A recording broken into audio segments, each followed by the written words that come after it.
여러분 안녕하십니까? 군이 군정 뉴스입니다.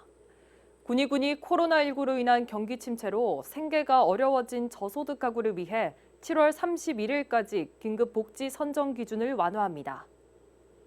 긴급복지는 중위소득 75% 이하, 금융재산 500만 원 미만인 가구 중 개별 가구의 위기 상황 등을 종합적으로 고려해 지원하는 사업입니다. 기준 완화에 따라 기존 1억 100만 원 이하였던 재산 기준을 1억 3,600만 원 이하로 완화하며 생활준비금 공제 비율도 기존 65%에서 100%로 확대 적용됩니다. 신청은 거주지 읍면동 사무소에서 7월 31일까지 하면 됩니다. 다만 국민기초생활보장수급자와 실업급여 수급자 등 다른 법령에 의해 지원받고 있는 국민은 이번 긴급지원 대상에서 제외되며 추후 조사에서 기준을 벗어나는 것으로 나타나면 환수 등 법적 조치를 받을 수 있습니다. 군의군 건강가정다문화가족지원센터가 코로나19로 어려움을 겪는 국민들을 위해 도시락 지원 활동을 펼쳤습니다. 군의군 건강가정다문화가족지원센터는 결혼 이민 여성이 운영하는 식당 가운데 코로나19 피해가 심각한 식당을 선정해 후원금을 전달하고 해비치 봉사단과 함께 도시락을 제작해 사태 수습에 힘쓰고 있는 지역 내 의료진과 공무원 등에게 배달했습니다. 김희수 센터장은 대구 경북 지역에 코로나 확진자가 많아 지역 사회가 힘든 시기에 이웃 간 사랑을 실천하는 값진 시간이 되었다고 밝혔습니다. 도시락 지원은 천주교 대구대교구 사회복지회의 후원금 300만 원으로 이루어졌습니다. 군이 청년 미디어 크리에이터 군이 서포터즈 2기를 모집합니다. 참가 신청은 미디어 분야 창업에 관심 있는 만 15세에서 39세 이하 청년이라면 누구나 가능하며 주민등록상 거주지가 군인 청년에게는 가산점을 부여합니다. 모집 기간은 4월 30일까지로 1차 서류 심사와 2차 인터뷰를 거쳐 최종 10팀, 총 50여 명을 선발합니다.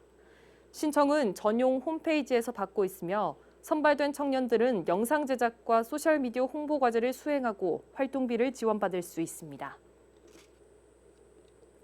군이 6.25 전쟁에서 공을 세웠지만 훈장을 받지 못한 김점경 참전용사에게 무공훈장을 수여했습니다. 김점경 참전용사는 한국전쟁에서 공을 세워 무공훈장 서훈 대상자로 결정됐으나 지금까지 훈장을 받지 못했습니다. 그러다가 국방부와 육군에서 시행하는 6.25 전쟁 참전자에 대한 무공훈장 찾아주기 사업에서 공로를 인정받아 훈장을 받게 됐습니다. 한편 이날 행사는 육군부대에서 주관하는 행사에서 진행될 예정이었으나 코로나19로 부대 행사가 제한돼 군이 군청 군수실에서 진행됐습니다.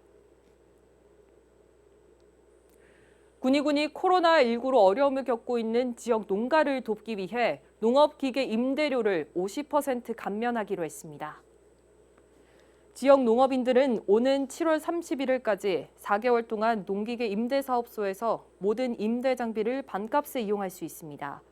군이 운영해온 농업기계 임대사업소는 2009년부터 400여 종의 임대 농기계를 갖췄으며 2017년에는 전국 최초로 농기계 배달 사업을 실시했습니다.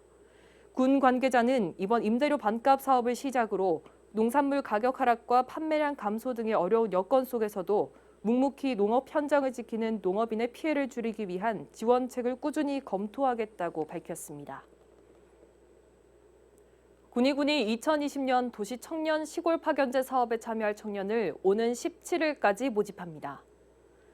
신청 대상은 만 15세 이상 39세 이하의 청년으로 지역 제한은 없으나 주소가 경북도 내인 경우 타 시도 청년팀과 팀 단위로만 참여할 수 있고 단독으로 참여할 수 없습니다. 모집 분야는 문화예술, 청년창업, 역사자원 등 다양하며 지역 자원과 특산품을 활용해 지역 경제 활성화에 기여할 경우 우대점을 받습니다. 군의군은 전문평가위원들의 심사를 통해 최종적으로 2명 또는 2팀을 선발합니다. 신청은 군의군 홈페이지를 통해서 가능합니다. 뉴스를 모두 마칩니다. 시청해주신 여러분 고맙습니다.